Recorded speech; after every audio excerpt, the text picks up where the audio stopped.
Mga sangkay, ito nga bang si Gutesa ay buhay pa o itinumba na?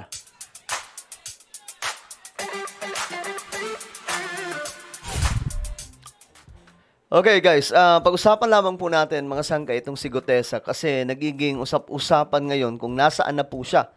Actually, hinahunting po siya ngayon kung nasaan na nga ba itong taong ito.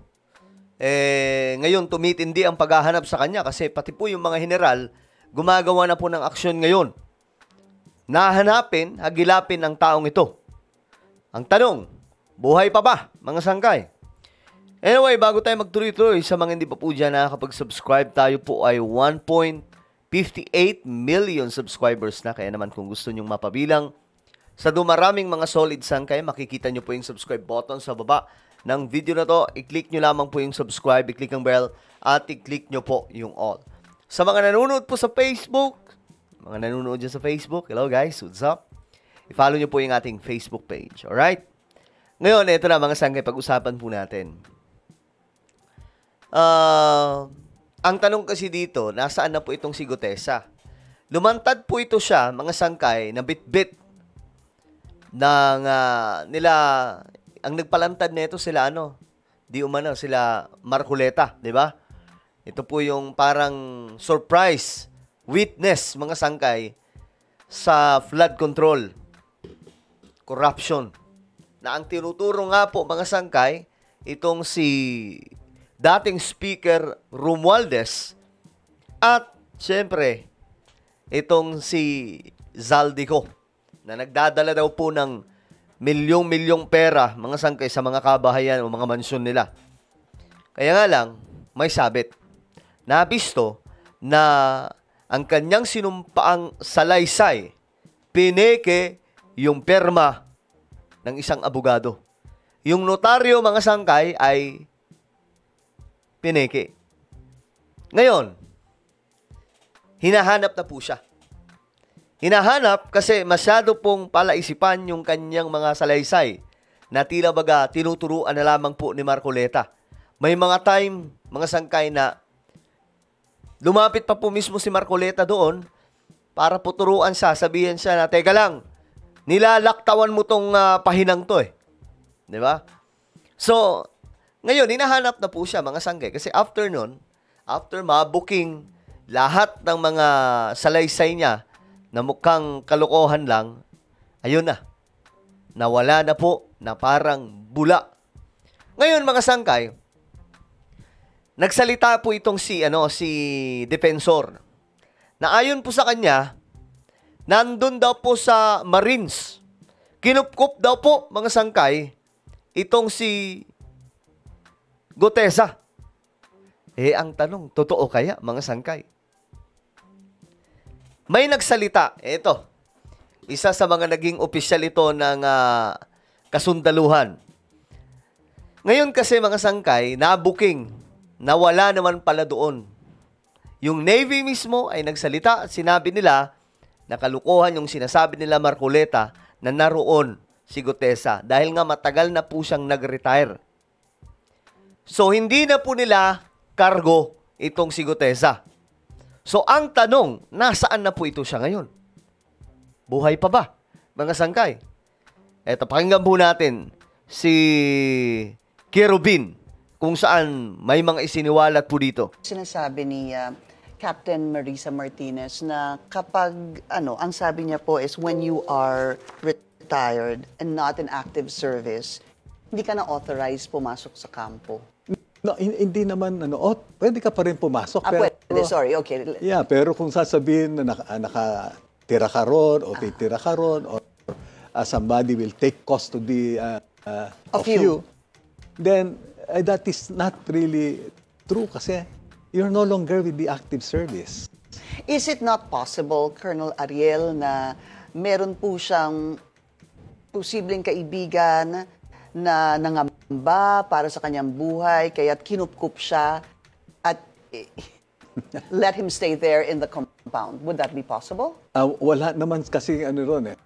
Yung mga quarters doon quarters sa mga official to no, sa enlisted personnel naman doon naman sa kabila na, well, I doubt, no? I doubt. siya mismo, mga sangkay, nagda-doubt kung nandun itong taong ito, mga sangkay. Kasi, di ba sabi po ni Representative Mike Defensor, andun daw po sa loob ng Marine itong si Gutesa. Ito, pakinggan po natin. Actually, nagkakabuhol-buhol po mga sangkay yung statement ni Mike Defensor eh. Kasi sila po talaga yung di umano, tinuturo mga sangkay na dahilan kung bakit bigla po itong lumitaw. May dala pong testimonya na halata pong dinoktor lamang. Pakinggan po natin. Where is Sergeant Gutesa, sir? Okay, right? Ito yung moment na hindi pa po siya nabubuking, mga sangkay, sa kanyang sinasabi. No, ngayon kasi na-debunk na wala daw po doon sa Marines itong si Gutesa. Nabuking na din, na kinanta na din po ng mga dating opisyal na malabong andun yun kasi bawal na nga yun eh. Pwede siyang pumasok pero hindi siya po pwedeng mag-stay doon o kupkupin dahil nga matagal na siyang nag-retire. Right after, nung nagginagawa yung affidavit niya, ang isa doon sa mga pinalagay namin, no? Pinalagay ko sa kanya is, humingi ka na ng witness protection program. So, andun. Nung minention niya sa Senate, sabi niya, humingi ako ng witness protection program, mapailalim dito sa programang to. Nung hapon, nanonood ako sa kanya, ang sinabi na niya, wag na po. Ayaw na niya. Ayaw ko na. Tapos sabi, ayaw mo ba kahit Senate custody? Wag na po, ayaw ko na makadistorbo. Ang feeling ko that time, siguro kausap niya na yung mga kasama niya sa Marines. Mula doon sa Senado, dumiretso na sa Marine compound. Dumiretso daw sa... Ito, anong una, sure na sure siya na nandun. Tapos bigla, mga sangkay, ito na ang nung nagkabistuhan na, ito na, parang wala na siyang direktang na komunikasyon at tingin na lamang daw po siya, dumiretso na sa Marines compound. Pero mga sangkay, kalokohan nga po itong pinagsasabi niya. No, napaghalataan mga sangkay na mukhang may mga tinatago itong mga taong ito. So next that chinek ko, kamusta na siya? Asa na siya? Nandun na daw. Hindi ko siya nakakausap direkta. Kita nyo? Hindi na nakakausap direkta. Pero nung una, mga sangkay, parang sure na sure talaga siya. Hindi, nandoon yun. Nandoon sa Marine compound. Nalaman ko yung pamilya naman, in fairness to the Marines, kinupkup ka agad. But eventually, I think, inayos din nila na, siguro, para hindi ma-endanger din yung family, inilayo kay Gutesa na, itinago din nila. Ang Marines ang nagtago sa pamilya. Yes. Okay. Yes. At hiniwalay kay Sergeant Gutesa. Hanggang ngayon, nandun pa siya. Saan? Sa Philippine Marine Compound. Tapos dito na bisto mga sangkay. Wala naman pala doon. Eh di napahiya po itong si Mike Defensor. Defensor. Is that so, sir? Yeah. Okay. And then, several days ago, may tumawag na kaibigan sa media. Ito na, ito. Actually, dito ako nang isip, mga sangkay, kasi ang daling gumawa ng kwento eh. Hanggang sa pwedeng nilang sabihin na itinago, tapos biglang may nagpatumba, tapos sisihin kung sino man, sisihin si Romualdez, sisihin sila Bongbong Marcos at kung sino man. Pwede nilang gawin yun eh. Kaya nga mga sangkay, medyo critical tong usapin ngayon kay Gutesa kasi nawawala nga po. Nasaan po ang taong ito? Buhay pa ba siya, mga sangkay? Sabi niya, sir, totoo bang inambush si Gutesa? Iyan na.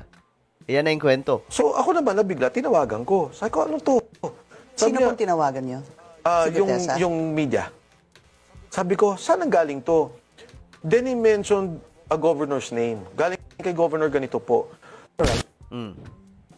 So, ayan, mga sangkay, parang ang dating nagtatahi-tahi na po sila ng kwento. At sana, buhay pa ang taong to at lumantad, mga sangkay. Kung hindi na makakapagpakita ito, alam nyo na ang nangyari. Diba? Mga sangkay. Ako, wala akong problema dyan eh. Lumantad siya o hindi, marireveal pa rin po ang katotohanan dyan. Tungkol dito sa flood control. Madidiin pa rin sila Saldico at kung may ebidensya laman kay Romualdez, kasama po siya doon. Pero, mga sangkay, kawawa naman ang taong to kung iniipit na po siya ngayon. Kasi nung una, binigyan po siya ng script para po magbigay ng kanyang salaysay. Kunwari, ikaw to, Kabisaduhin mo to, ang problema, syempre, hearing po yun eh.